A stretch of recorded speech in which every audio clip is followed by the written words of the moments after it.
दोस्तों आप सभी को नमस्कार, स्वागत करते हैं आप सभी का टेक डिजिटल डीएस चैनल पर। दोस्तों ये इतनी बड़ी अपडेट है कि इसको हमें आप तक पहुंचाने में लगा समय, और उसके पीछे का कारण सिर्फ इतना है दोस्तों कि हमने किया पूरा research work.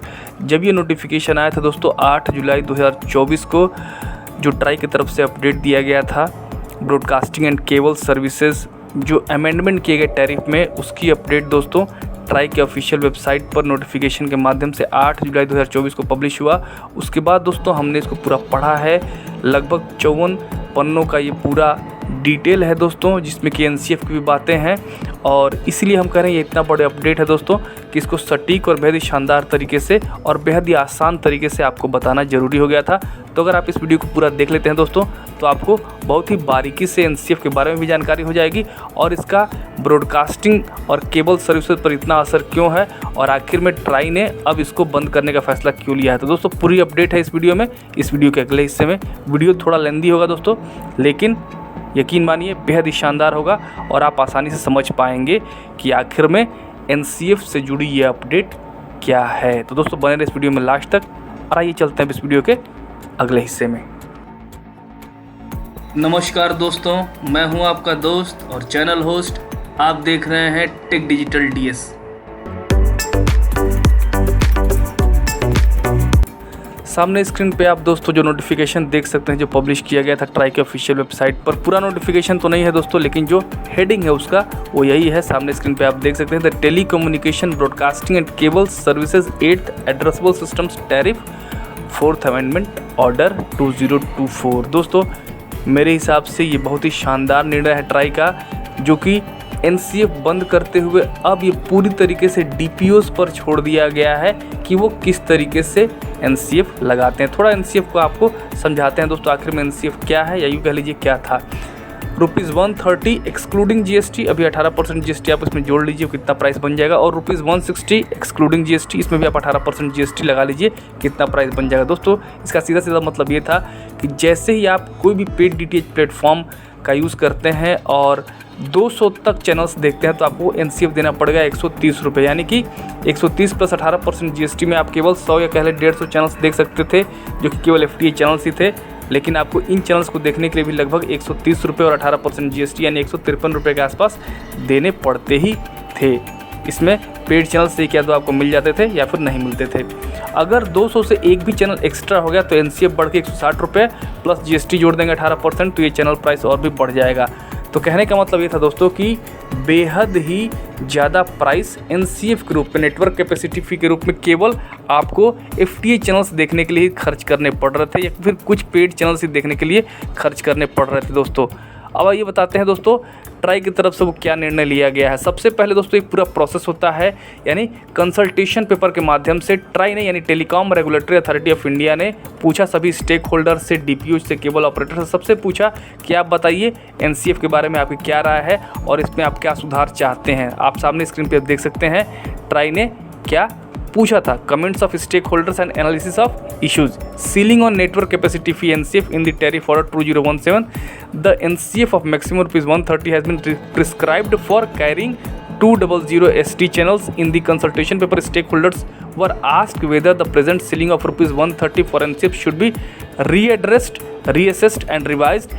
Additionally, they were prompted to provide suggestions on whether the NCF ceiling should be removed all together. दोस्तों साफ साफ ट्राई ने पूछा था कि जो ₹130 की सीलिंग है, जीएसटी लगा करके ₹153 की है, क्या आप इससे खुश हैं, या फिर चाहते हैं कि इसमें कोई संशोधन किया जाए, या फिर आप चाहते हैं कि सीलिंग को और बढ़ाया जाए। ये कंसल्टेशन पर पेपर के माध्यम से ट्राई ने राय मांगी। किससे मांगी? स्टेक होल्डर्स से, जो कि डीपीओज हैं, डिस्ट्रीब्यूशन प्लेटफॉर्म ऑपरेटर्स हैं दोस्तों। और जो उनका फिर कमेंट आया उस कंसल्टेशन पेपर के रिस्पॉन्स में, उस कमेंट के आधार पर ही ट्राई ने अमेंडमेंट किए हैं। तो दोस्तों ये पूरा प्रोसेस है। अब आप सामने स्क्रीन पर देख सकते हैं कि स्टेक होल्डर्स ने इस कंसल्टेशन पेपर पर क्या कमेंट दिया, यानी इस प्रश्न पर, एनसीएफ के प्रश्न पर उन्होंने ट्राई को क्या बताया कि ट्राई को क्या करना चाहिए, क्योंकि राय मांगी गई थी दोस्तों, तो उन्होंने राय भी दी है। आप सामने स्क्रीन पर देख सकते हैं, the determination of NCF should be left to market forces as there is enough competition prevailing in the market and capping of NCF should be removed. While fixing a ceiling, the authority assumed that on an average DPOs were providing 300 channels to customers. However, almost every DPO provides more than 450 to 550 channels, carrying cost per channel of around 26 पैसा is commercially unviable for DPOs। तो दोस्तों कुल मिलाकर के आप देख लें, last line जरूर पढ़ लें दोस्तों आप लास्ट में एकदम। The ceiling should be set to ₹170 for HD channels and ₹210 for HD channels irrespective of number of channels. दोस्तों अलग अलग सुझाव जो कंसल्टेशन पेपर गया उसके माध्यम से वापस स्टेक होल्डर्स ने दिए। कुल मिलाकर के दोस्तों पॉजिटिव सुधार ही दिखे। पॉजिटिव से हमारा मतलब ये है दोस्तों कि सकारात्मक था कि जो मार्केट में DPOs उपलब्ध हैं उनके ऊपर NCF ट्राई छोड़ दे, वो अपने सुविधानुसार NCF को घटाए बढ़ाए या फिर पूरी तरीके से बंद कर दे और कोई चैनल पर बाउंडेशन ना हो। लास्ट में एक स्टेक होल्डर की तरफ से ये बताया गया कि 170 रुपये रख दिए जाएँ SD चैनल के लिए और 210 रुपये HD चैनल के लिए, चाहे आप कितने भी चैनल्स ऐड करें। उसके बाद आप पेड चैनल का जो प्राइस है केवल आपको वही देना है। और इसमें इस 170 और 210 में जो भी चैनल्स हैं वो ब्रॉडकास्टर्स या यूँ कह लें DTH ऑपरेटर्स दे सकते हैं कस्टमर को। दोस्तों अब ट्राई ने ये जो कंसल्टेशन पेपर के माध्यम से कमेंट आया उसी के बाद ये निर्णय लिया है ट्राई ने। और क्या निर्णय लिया है दोस्तों, सामने स्क्रीन पे आप देख सकते हैं।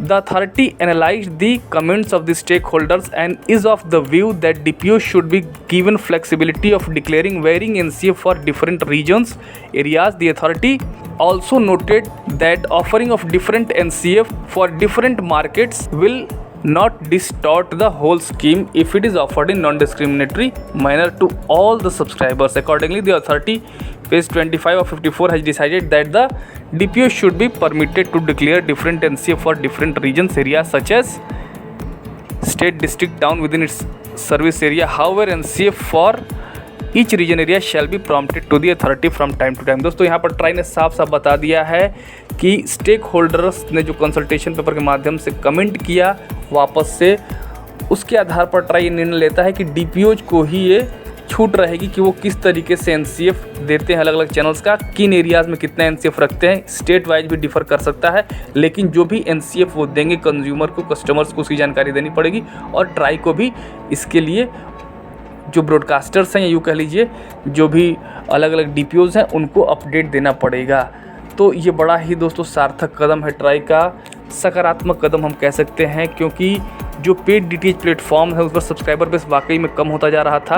अब इससे दोस्तों एक बड़ा बूस्ट मिलेगा, क्योंकि अब NCF या तो जो भी कह सकते हैं DPOs हैं वो रखें या तो पुरानी व्यवस्था में चले जाए जिसपे कि 200 या 220 में पूरे चैनल्स 300-350 चैनल्स देखने के लिए मिला करते थे। तो दोस्तों मेरा तो मानना है कि वही वाला एरा सही था और उसी पर इनको लौटना चाहिए, जिससे कि पेड DTH सब्सक्राइबर्स बेस भी बढ़े और एक बार फिर से वापस लोग लौटना शुरू हो जाएँ केबल TV और DTH प्लेटफॉर्म की तरफ, जो कि अब वापसी से जा रहे हैं DD फ्री डिश की तरफ। दोस्तों मेरा मानना है बेहद ही शानदार कदम ट्राई का।